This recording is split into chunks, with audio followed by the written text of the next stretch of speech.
Len Getz, Marc Pevar, both from Philadelphia, co-chairman, co-presidents of ZOA in Philadelphia.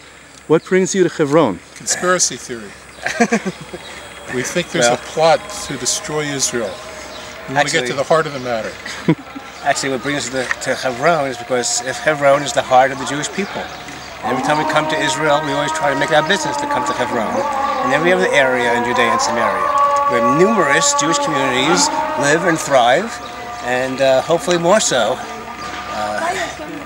More communities will live and thrive, including the city of Ariel, where my daughter lives with her husband, and I have the fortunate pride to say that I just became a grandfather of this little Israeli girl.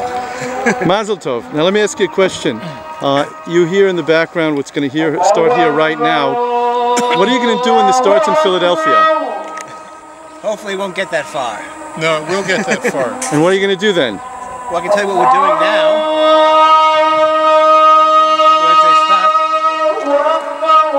You can talk, it's okay.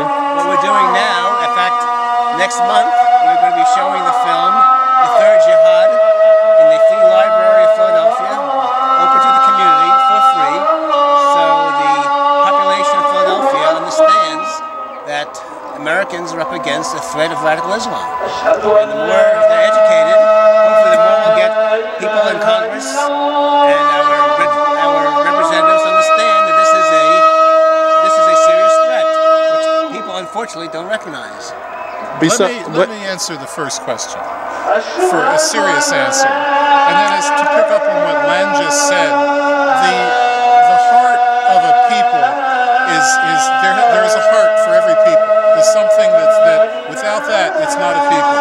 And for the Jews, it's the Torah, it's Israel, and Hebron is part of our covenant with the land. It's not the covenant from God, it's the covenant of the people who lived here before the Jews populated the area. And everyone knows what Hebron is. And the Arabs know what it is, and they want to tear the heart out of the Jewish people, because that's the best way to destroy people. It's not physically. You can kill a person, but then there might be another person come.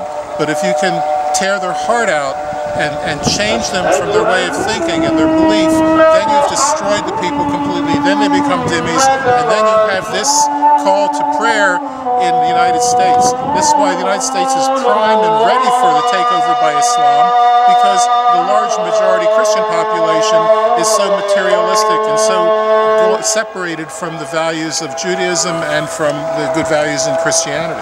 So now tell me one last question. What is the goal today, as you see it, of the ZOA in general and in the area where you live? When you finish your positions, what will you look at as your success? What are you trying to do? We are an Israel advocacy organization that promotes strong relations with America and Israel. We do a lot of pro-Israel legislation on Capitol Hill. We educate the public. We combat this anti-Israel bias in the media. We have a campus coordinators throughout the United States to try to teach the students, especially the students in the United States, that Israel is a beacon of freedom and democracy where all Jews should be living. ZOA is actually one of the few organizations, not the only organization, that's dedicated to Israel's strength and security, and we believe that the only time when there will be peace is if the Arabs actually have a change of heart. And until that happens, there's no reason to go into negotiations or a so-called peace process, because it's just a misnomer. And it's tough to override this propaganda that you hear throughout the media and through the college professors and throughout the country, especially in our own media. There's just such an unfortunate misinformation that's going around, and it's our job really to overcome that. And it's hard, but not impossible. Mark? Well, we're involved. The West is involved in spiritual war. It doesn't realize that yet. The war between Islam and the West is spiritual in nature, and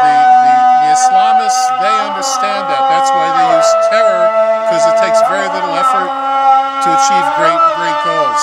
Our responsibility, as I see it, when we look back on our term, the more we can awaken both Christians and Jews to the fact that there is something worth fighting for, and that they have to focus on it, and that